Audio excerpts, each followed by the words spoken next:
Assalamualaikum warahmatullahi wabarakatuh.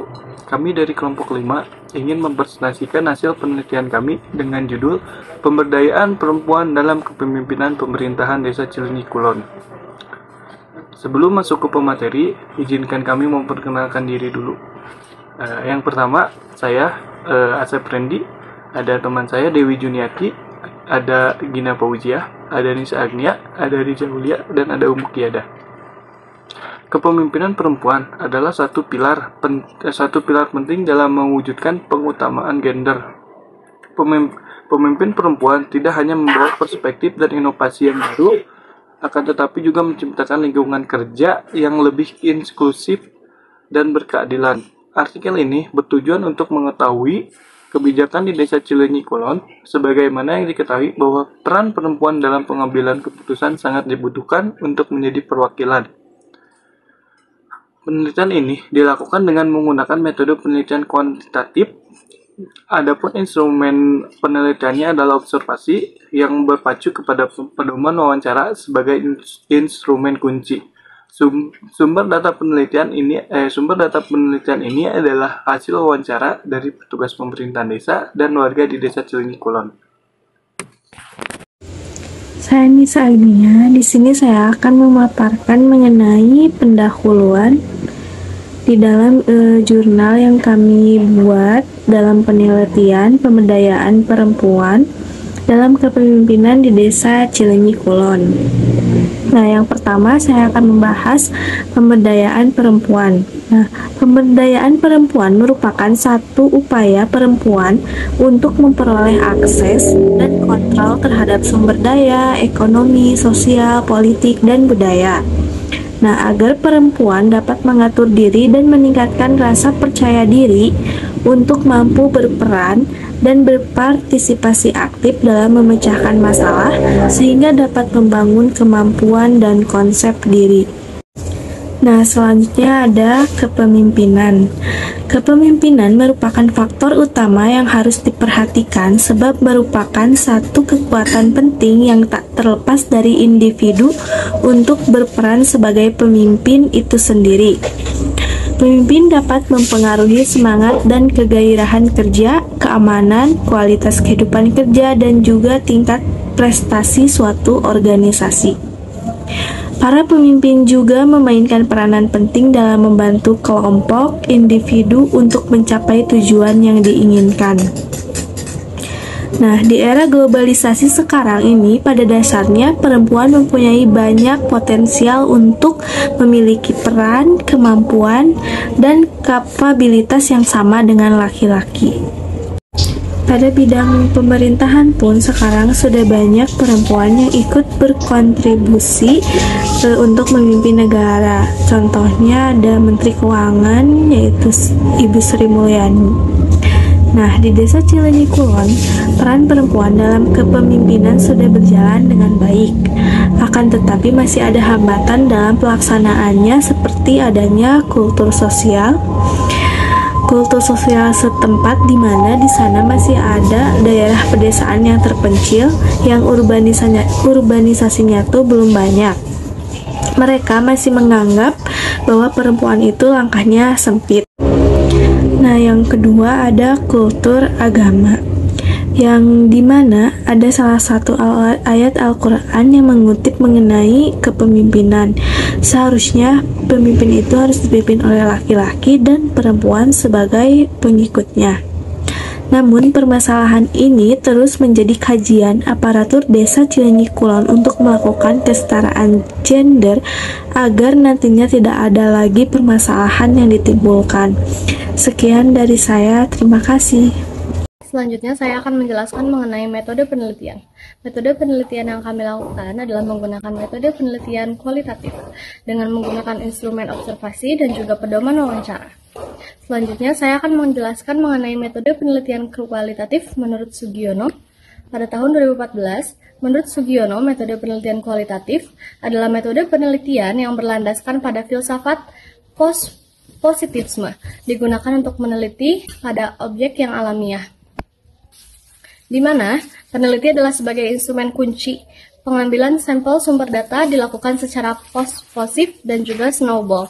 Teknik pengumpulan dengan triangulasi, analisis data bersifat induktif atau kualitatif, dan juga hasil penelitian kualitatif lebih menekankan pada makna daripada menggunakan generalisasi. Baik, di sini saya akan menjelaskan tinjauan pustaka dari artikel yang telah kelompok kami buat. Yang pertama itu ada pemberdayaan perempuan. Nah, di mana menurut Ratna Megawangi tahun 2011 merupakan suatu proses yang berkelanjutan untuk meningkatkan kemampuan dan posisi perempuan agar dapat berperan aktif dalam pembangunan dan menikmati hasil pembangunan secara adil dan setara dengan laki-laki. Lalu yang kedua ada kepemimpinan, di mana menurut Pak Sumirjo adalah sesuatu yang melekat dalam diri seorang pemimpin. Nah, hal ini tuh dapat berupa sifat-sifat tertentu, misalnya kesanggupan, kepribadian, dan kemampuan. Lalu yang terakhir ada pemerintahan desa, adalah kegiatan yang diselenggarakan dalam rangka pemerintahan dan dilaksanakan oleh pemerintah kelurahan dan pemerintahan desa. Nah, hal ini juga tercantum dalam pasal 1 ayat 2 Undang-Undang Nomor 6 Tahun 2014 tentang Desa, yang ditegaskan bahwa pemerintahan desa adalah penyelenggaraan usaha pemerintahan dan kepentingan masyarakat setempat di dalam sistem Negara Kesatuan Republik Indonesia. Sekian yang dapat saya sampaikan. Terima kasih. Terkait dengan judul penelitian mengenai partisipasi perempuan di pemerintahan desa Cileunyi Kulon, kami sempat mewawancara salah satu aparat pemerintah desa, dan kami menanyakan bagaimana partisipasi perempuan dalam proses pengambilan keputusan di pemerintah desa Cileunyi Kulon itu. Dan menurut salah satu aparat pemerintahan desa, beliau mengatakan bahwa dalam proses pengambilan keputusan di pemerintahan desa, perempuan memang tidak terlalu diikutsertakan atau dilibatkan dalam proses pengambilan keputusan. Terlebih, pengambilan keputusan itu memang berada di tangan kepala desa sendiri. Tetapi perempuan di sana juga selalu dilibatkan dalam suatu acara pemerintahan atau rapat-rapat pemerintahan desa. Dalam proses pengambilan keputusan ini, perempuan juga terlibat tergantung pada bidangnya seperti perencanaan dan pemberdayaan kepada masyarakat. Contohnya, dalam pengambilan keputusan mengenai permasalahan stunting, pemerintahan desa itu mengundang ibu-ibu posyandu untuk berdiskusi dan mengutarakan pendapat serta solusinya, karena ibu-ibu posyandu ini terlibat dan terjun langsung ke masyarakat atau ke lapangan, dan otomatis ibu-ibu ini yang lebih tahu apa yang terjadi di masyarakat dan apa yang dibutuhkan oleh masyarakat, seperti itu.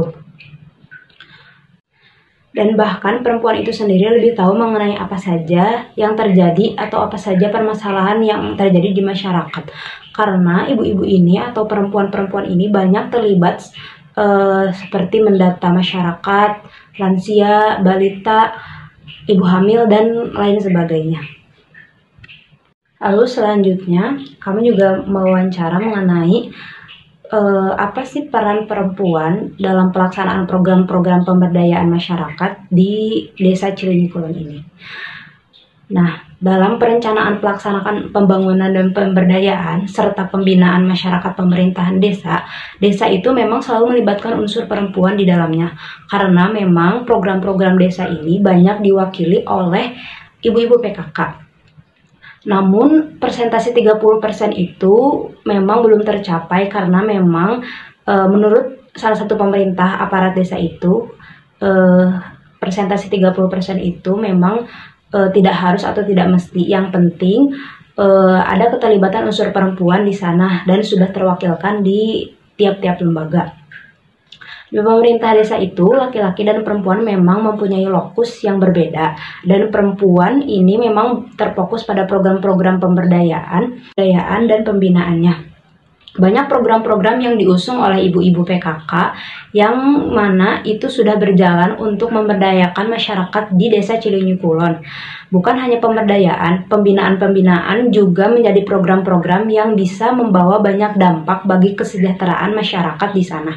Banyak sekali program pemberdayaan mulai dari balita sampai lansia. Program pembinaan juga seperti pembinaan pranikah, pembinaan setelah nikah, pembinaan ibu nifas, pembinaan lainnya di bidang lain seperti pembinaan kelompok tani dan lain-lain sebagainya. Ada pembahasan mengenai hambatan yang dihadapi perempuan dalam mencapai posisi kepemimpinan di pemerintahan Desa Cileunyi Kulon. Dalam hasil wawancara kami, hambatan tersebut dipengaruhi oleh kultur shock ataupun kultur sosial setempat, seperti daerah pedesaan yang terpencil yang urbanisasinya belum terlalu banyak. Masih banyak dari mereka yang beranggapan bahwa perempuan itu langkahnya sempit. Selanjutnya, ada hambatan dari kultur agama. Dalam Surat Al-Nisa ayat 34 menyatakan bahwa laki-laki itu pemimpin bagi para perempuan. Atas dasar itu, banyak umat Islam melarang perempuan menjadi pemimpin dalam segala hal, baik dalam kepemimpinannya atas politik, pemimpin agama, ataupun pemimpin keluarga. Meskipun ada tantangan yang mungkin timbul dari perspektif budaya dan agama, ada juga upaya untuk mengkonsilasi antara nilai-nilai tradisional dengan kebutuhan untuk kesetaraan gender dan juga kesempatan bagi perempuan untuk terlibat dalam kepemimpinannya di Desa Cileunyi Kulon.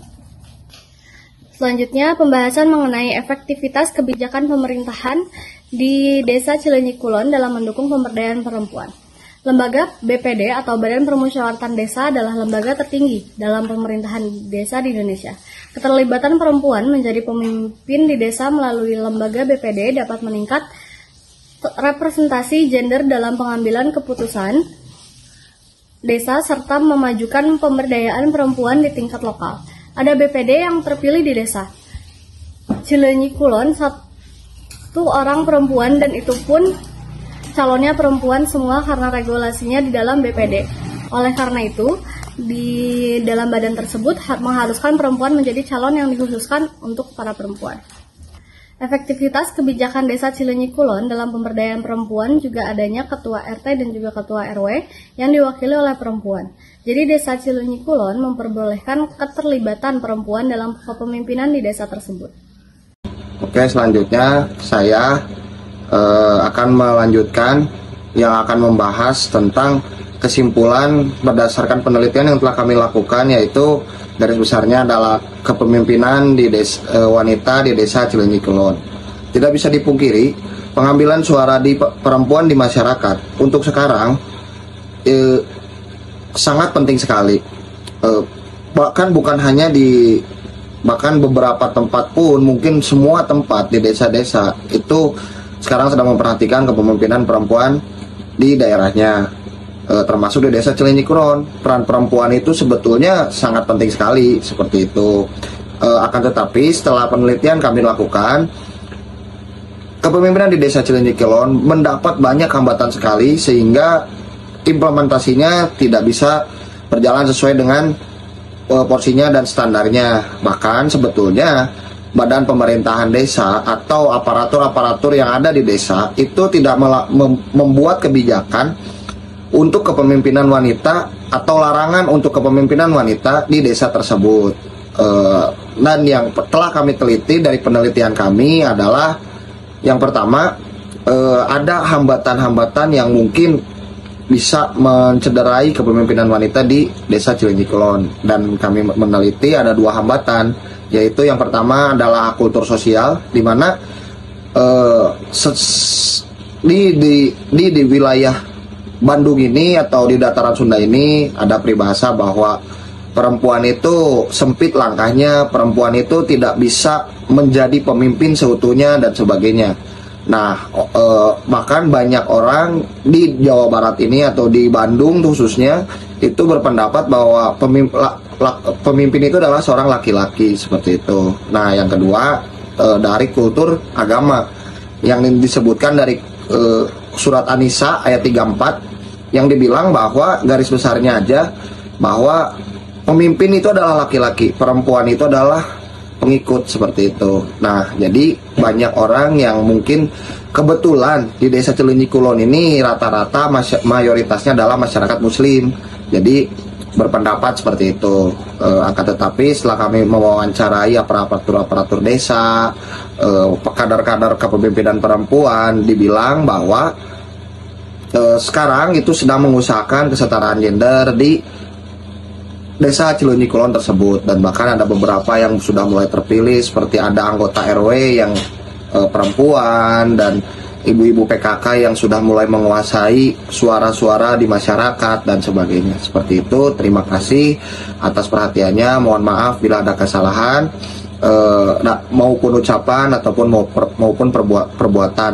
Wabillahi taufik wal hidayah. Wassalamualaikum warahmatullahi wabarakatuh.